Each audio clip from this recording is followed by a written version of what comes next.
विश्व वंदनीय संत सम्राट बंदी छोर सदगुरु श्री कबीर साहब जी, मेरे हृदय मंदिर के आराध्य परम पूज्य गुरुदेव जी, पूजा के योग सभी संत समाज में चरण कमलों में सिर झुका के तेरे बार बंदी करता हूँ। बोलिए श्री सदगुरुदेव की जय। बंदी छोर सदगुरु श्री कबीर साहब जी का कहना है कि सारे संसार में लोग जड़ाध्यासी हो गए और इतना जड़ाध्यास हो गया है कि उनको समझाओ तो आंख निकाल करके एकदम लड़ने के लिए सीधे पड़ जाते। ये बहुत बड़ा दुर्भाग्य है। साहब ने फिर भी दया करके और सत्यनारायण का उपदेश दिया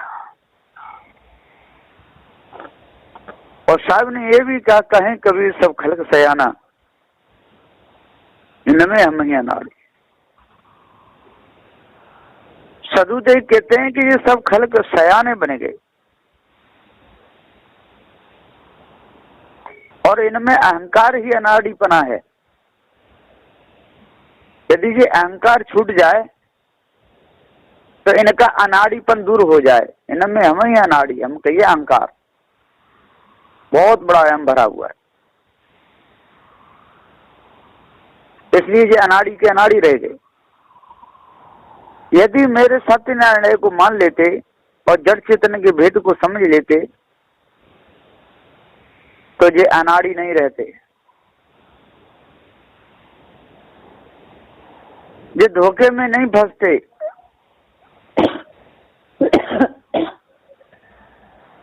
धोखे से निकले आते, धोखे से सदा सदा के लिए अलग हो जाते। लेकिन लोग जे नर और नारी दोनों के दोनों ही विषय भोगों में और भ्रमफुल कल्पना में भूल गए। आज यदि इनके ये भेद समझ में आ जाए जड़ चेतन का और ईश्वर परमात्मा की कल्पना मिट जाए तो इनका अंतःकरण पवित्र हो सकता है। लेकिन ये लोग करना नहीं चाहते। बीमारी तो यहाँ लगी हुई है। सब के सब अपने अपने को समझते हैं कि हम बड़े और इससे कुछ होने वाला है नहीं। कुत्ता कितनी भी पूछ ऐंठता रहे, लेकिन उस पूछ से होने वाला क्या है? पूछ तो पूछ है। इसी प्रकार से सदगुरुदेव कहते कोई कितनी भी मोछ ऐंठता रहे, लेकिन उससे होने वाला क्या है? बाल तो बाल हैं। बालों पर घमंड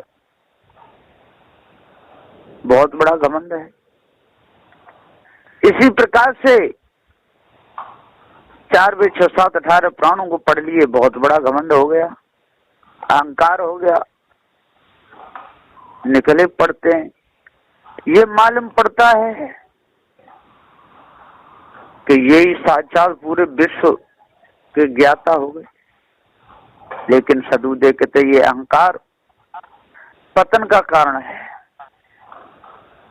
इस अहंकार में आकर के बड़े बड़े ज्ञानी, बड़े बड़े ध्यानी अपने पद से गिर गए। तो सदगुरुदेव जी पुकार के समझाते हुए कहते हैं कि सबसे पहले सबसे प्रथम अपने स्वरूप का पूर्ण ज्ञान होना चाहिए। और जिसे अपने स्वरूप का पूर्ण ज्ञान नहीं है तो कहीं कबीर ये बीच के बल के और की ओर तो कुछ का कुछ बकते रहते हैं, कुछ का कुछ बोलते रहते हैं, स्वयं धोखे में फंसे रहते हैं और दूसरों को फंसाते रहते हैं। धोखेबाज। और जब तक ये धोखा लगा रहेगा तब तक ये बचेंगे नहीं। कहते हैं कि एक बनिया था। बनिया बहुत युक्ति से काम लेता है और खोपड़ी भी बहुत तेज होती है। जब तक उसे कुछ नहीं बचे तब तक सौदा को बेचता नहीं है और सड़ी हुई सौदा को भी और नफा के बेचता है, घाटा कभी खाता नहीं। तो बनिया था और नाई की दुकान पर बाल बनवाने गया नाई से, तो नाई ने उसके बाल बनाए। कि भैया बाल बनाई के कितने पैसे हैं? कि 1 रुपया। अच्छा ठीक है, बाल बनाए और बाल बना कर गए और उसकी खोपड़ी में 2 टंकोरे लगा दिए, उंगलियों से खोपड़ी बजा दी। तो उस बनिया ने उसको 2 रुपये दिए। नाई बोला भैया मेरा 1 रुपया हुआ, 2 क्यों दे रहे हो? कि 1 रुपया बाल बनाई और 1 रुपया जो मेरी चांद में 3 टंकोरे लगा दिए उसके। तो वो तो बहुत चालाक होता है बनिया, वो चला गया। अब उसके बाद में एक ठाकुर आ गया, मोछ बड़ी, बाल भी, तो भाई नाई मेरे बाल बना दे। तो बाल बना दिए। अब नाई सोचता है कि बनिया की चांद में 2 टंकोरे लगा दिए, तो 1 के 2 रुपये दिए, तो ठाकुर है, ये तो जाने कितने देगा, 100-200 देगा। तो बाल बनाने के बाद में और उस ठाकुर के भी सिर में 2 टंकोरे लगा दिए। उसके पास तलवार पड़ी और तलवार लेकर के खींच करके दही भुट्टा जैसा सिर उड़ा दिया। तो बनिया लड़ नहीं सकता, बनिया ने बड़ी युक्ति से काम लिया। तो सदगुरु देव जी पुकार के समझाते हुए कहते हैं कोई लड़ते रहते हैं, कोई लड़ाते रहते हैं। यदि वो बनिया उसको समझा देता तो कितनी अच्छी बात थी। और वो भी मूर्ख उसके सिर में टंकोर नहीं मानता तो क्या हो जाता। तो सदगुरु देव जी पुकार के समझाते हुए कहते हैं कि सारे संसार में ऐसी बीमारी पड़ी हुई है, तो ये समझाने से समझते नहीं और पराये हाथ तो बिकते रहते हैं, धोखे में अपने पूरे समय को बर्बाद करते रहते हैं। लेकिन बंदी छोड़ सदगुरु श्री कबीर साहब जी सत्य न्यायालय का उपदेश दिए और पूरा जीवन अकेले ही बड़े बड़े विद्वानों से शास्त्रार्थ भी की। उनके पास में बड़े बड़े विद्वान आते भी थे, लेकिन सदगुरु देव का बाल बाका कोई नहीं कर पाया। क्यों नहीं कर पाया? कि सदगुरु श्री कबीर साहब जी सत्य के ऊपर आधारित थे। सत्य पर उनको बहुत बड़ा विश्वास था और प्रारब्ध पर बहुत बड़ा विश्वास था और पुरुषार्थ पर बहुत बड़ा विश्वास था। जो पुरुषार्थ करेगा, जो धोखे से निकलेगा, जो सभी प्रकार की बीमारी को अंदर से निकाल देगा, उससे बड़ा तपस्वी, उससे बड़ा सहनशीलता में और उससे बड़ा त्याग में कोई हो ही नहीं सकता है। क्योंकि उसने पूरा जीवन त्याग में निकाला और इन लोगों ने राग में निकाला और किसी ने जंगलों में घूमने में निकाल दिया, किसी ने पर्वत पहाड़ों पर चढ़ के उतर के निकाल दिया और किसी ने सटरथ व्यंजनों को खाने पीने में चखने में जिभ्या लंपटता में निकाल दिया और किसी ने स्त्री भोगों में ही पूरा समय निकाल दिया। तो सदगुरुदेव जी पुकार के समझाते हुए कहते हैं कि आज यदि हम इस भेद को जान लें और जड़ चेतन के भेद को समझ लें और शब्द स्पर्श रूप उस गंध की आसक्ति को अपने अंदर से अलग करें, जड़ाध्यास को पूरा नकार दें, तो हमारा मन शुद्ध हो सकता है। लेकिन हम मन शुद्ध नहीं करना चाहते। हम तो धोखे में फंस करके और ईश्वर परमात्मा को प्राप्त करना चाहते है ना। हनुमान की प्रार्थना करके उनको प्राप्त करना चाहते हैं और फिर उनको नचाते रहो। क्या हनुमान सिद्ध हो जाएंगे ना? फिर अपना काम कराते रहो। इसलिए करते हैं, पर ऐसा होने वाला तो है नहीं। ऐसा ना हुआ है ना होगा। ऐसा कोई नहीं हुआ इस सारे संसार में जिसने दूसरे की प्रार्थना करके, किसी अद्भुत शक्ति की प्रार्थना करके उसको प्राप्त कर लिया हो। ये बिल्कुल बेकार है। और कोई भी तंत्र मंत्र जादू टोना कुछ, ये सारी बेकार की बातें और भूत चुड़ैल होते नहीं। जो आजकल जो मोबाइल पे निकाल कर जो डाल रहे हैं, ये बिल्कुल झूठी बात है, बिल्कुल गप बात है। इन माया भी गुरुवा लोगों का ये अहंकार झूठा है और इस ब्रह्म परमात्मा कोई होता नहीं और भूत चुड़ैले भी कोई होते नहीं। ये वैसे ही लोगों को बकवास में फंसा फंसा करके ये अपना समय बर्बाद कर रहे हैं और दूसरा का भी करते रहते हैं।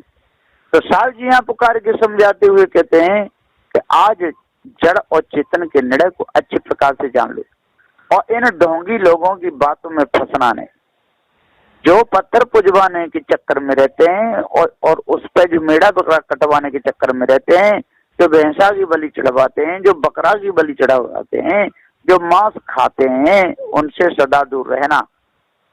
पत्थरों के पुजारियों से सदा दूर रहना, क्योंकि जड़ बुद्धि हो जाती है ना, हृदय कठोर हो जाता है, हृदय में दया धर्म नहीं रहता, क्योंकि खून बहाते रहते हैं, खून चलता रहता है, काट काट करके खाते रहते हैं, है ना। पूरा जीवन उनका मांसाहारी बन जाता है, शराब पीते हैं, उल्टे सीधे कर्मों में ही पूरा समय निकल जाता है। तो सदगुरुदेव जी पुकार के समझाते हुए कहते हैं कि शब्द शब्द बहु अंतरे, सार शब्द मत लीजिए, कहीं कभी जहाँ सार शब्द नहीं, जग जीवन सो जीजे।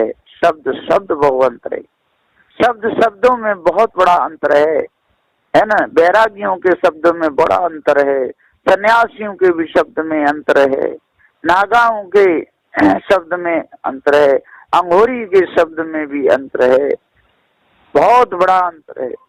तो सदगुरुदेव जी पुकार के और सदगुरु श्री कबीर साहब जी कह रहे हैं तो जो मैं बोल रहा हूँ इन शब्दों का इनमें भी अंतर है। मेरे शब्द किसी से मिल नहीं सकते, किसी को भटका नहीं सकते।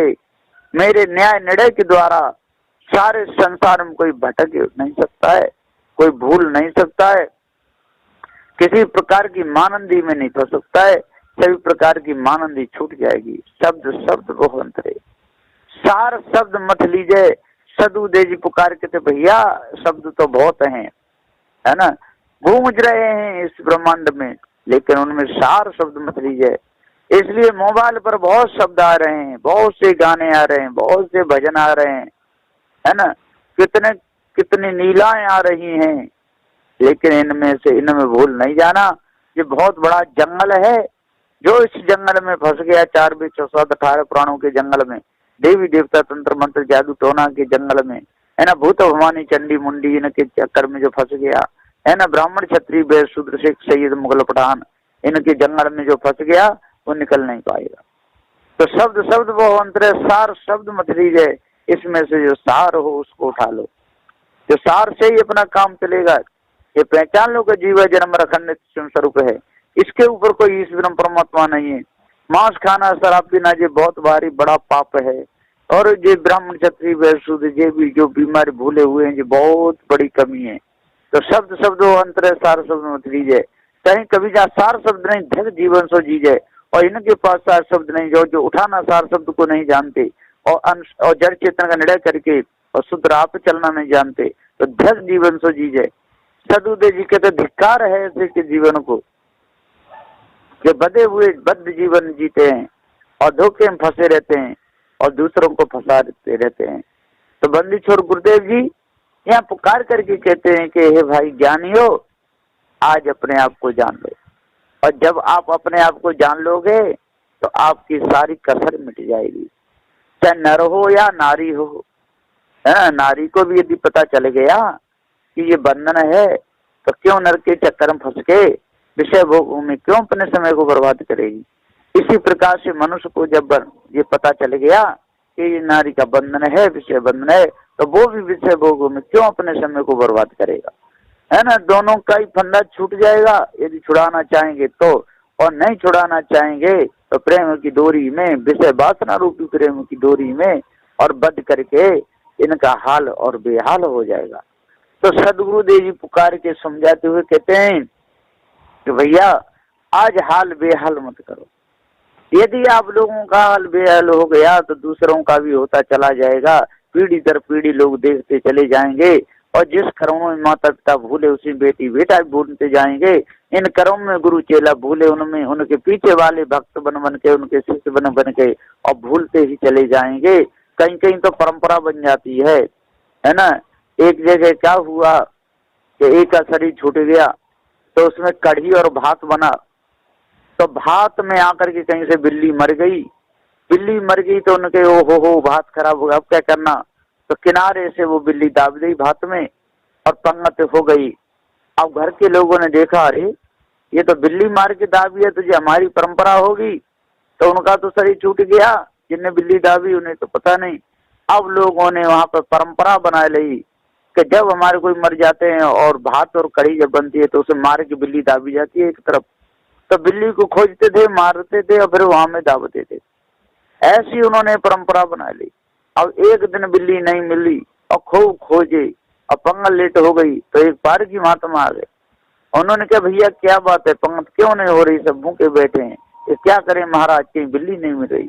तो बिल्ली का क्या करोगे, क्या बिल्ली मार करके एक तरफ भात में दावनी पड़ती है तब पंगत होती है। उन्होंने कहा, अरे पागल आदमी, अरे अरे ये तो बहुत बुरा कर्म है, ऐसा नहीं होता है। तो नहीं, हमारे पूर्वज दावते थे। अरे ऐसा नहीं, हम समझाएं आपको, कभी धोखे में आकर के गर्म भात था, इसमें बिल्ली मर गई होगी, इसलिए उन्होंने एक तरफ दाब के अपना काम चला लिया और आप लोगों ने उसको परंपरा समझ लिया। ये तो बहुत बड़ी भूल है, इसलिए आज से इस परंपरा को तोड़ो, है ना, बिल्ली को मारना नहीं, पाप है, और चलाओ। तब पंगत वहां पर हुई, तब परंपरा टूटी। इसी प्रकार से सदगुरुदेव जी पुकार के समझाते हुए कहते हैं, ऐसे पहले के पूर्वज और कोई ये काम करते होंगे, है ना, यादगारी के लिए रख लेते होंगे मूर्ति बना करके, और लोगों ने उसको परंपरा समझ ले, उसकी पूजा करने लगे, उसमें पानी डालने लगे, उस पर खीर खांड का भोजन चढ़ाने लगे, उसमें मेवा मिष्ठान चढ़ाने लगे, शंख बजाने लगे, माला उन गले में डाल डाल करके आरती पूजा करने लगे। ये बहुत बड़ी भूल हो गई। आज उस भूल को पारगी संत गुरुजन मिटाना चाहते हैं। तो सदगुरुदेव जी कहते हैं, श्री कबीर साहब जी का शब्द शब्द बहु अंतरे, सार शब्द मत लीजिए। कहीं कभी जहाँ सार शब्द नहीं और जग जीवन सो जीजे। इसने सार अविनाशी चेतन जीव को नहीं जाना, जिसने सार अपने स्वरूप को नहीं पहचाना, जो संसार में ही लग करके अपने आप को भूला रहा, चार फल चार मुक्तियों के प्रलोभन में जो लगा रहा, अष्ट सिद्धि नौ निधियों में जो भूला रहा, 12 आवंतरों में जो भूला रहा, क्षर अक्षर ने अक्षर में जो भूला रहा, जहद अजहद जहदा जद में जो भूला रहा, इसी में अपने समय को उसने ध्याता ध्यान और देह में भूला रहा, ज्ञाता ज्ञान और ज्ञा में भूला रहा, संसार की चमक दमक को भूल करके उसी में अपने मन को लगा दिया, उसी में भूल गया, संसार की चमक दमक में अपने स्वरूप को जान ही नहीं पाया। तो सदगुरुदेव जी पुकार के समझाते हुए कहते हैं कि जो आत्म परमात्म ईश्वर परमात्मा की जो कल्पना की गई है, ये बिल्कुल मिथ्या धोखा है। आत्मा को सर्वस्व व्यापक बताते हैं और कोई कोई चेतन जीव को भी कहते हैं। तो सदगुरुदेव जी पुकार के समझाते हुए कहते हैं कि जो आत्म ब्रह्म जो माना है, जो ब्रह्म को चेतन भी कहते हैं, ये बिल्कुल धोखा भ्रम है। ब्रह्म नाम की कोई चीज नहीं है, लेकिन ये लोग ऊंचे ऊंचे मंचों पर बैठ करके और इतना बड़ा धुंध मचा रहे हैं कि अबोधी लोगों के अंदर इस भ्रम को इस प्रकार प्रवेश कर देते हैं तब वो लोग ये समझते हैं कि इससे बढ़िया सिद्धांत सारे संसार में कोई है ही नहीं। ये बहुत बड़ा सिद्धांत है, इनके कहने के अनुसार यदि हम चलेंगे तो हमारा बेड़ा पार हो जाएगा। और ये जाति से भी ब्राह्मण हैं, इनका जन्म भी मुख से हुआ है, इसलिए जो मुख से बोल करके इन्हीं के वचन पवित्र हैं और सबके मुख के बोले हुए शब्द पवित्र नहीं है, क्योंकि छत्री का जन्म भुजा से हुआ है तो मुख से बोला हुआ शब्द उसका दूषित है, और वैश्य का जन्म नाभि से हुआ है तो मुख से बोला हुआ शब्द उसका दूषित है, और शूद्र का जन्म पैरों से हुआ है इसलिए मुख से बोला हुआ शब्द दूषित है, और ब्राह्मण का जन्म मुख से ही हुआ है इसलिए उसके मुख के वचन पवित्र हैं। और जो भी इन वचनों को पवित्र वचनों को जो सुनेगा इन झूठे लोगों की गप को वही तर जाएगा। तो सदगुरुदेव जी पुकार के समझाते हुए कहते हैं कि जल्दी से भ्रम को त्यागो, और जब तक इस भ्रम को हम अपने अंदर बैठाए रहेंगे और तब तक हमारे हृदय की कालमा मिटेगी नहीं। हमारा चित्त गंदा का गंदा ही बना रहेगा, हमारी कागवृत्ति बनी रहेगी, हंसता हमारी हो ही नहीं पाएगी, धोखे में ही सारा समय निकल जाएगा। बंदी छोड़ गुरुदेव जी यहाँ पुकार के समझाते हुए कहते हैं कि शब्द शब्द बहु अंतरे, सार शब्द मत लीजिए, इसको मत लो। जिस प्रकार से दूध मथा वो दही मथा जाता है और दही को मथ करके उसे मक्खन निकाला जाता है और मक्खन को निकाल के गर्म करके मैयर निकाल करके घी को बना लिया जाता है। इसलिए इसको मथो शब्द शब्द वो अंतरे सार शब्द मथ लीजिए। बिल्कुल मथ करके जैसे घी में सुबह दूध में से और गर्म करके जमा करके दही बना करके लोग करके मक्खन को प्राप्त कर लेते हैं, घी को निकाल लेते हैं।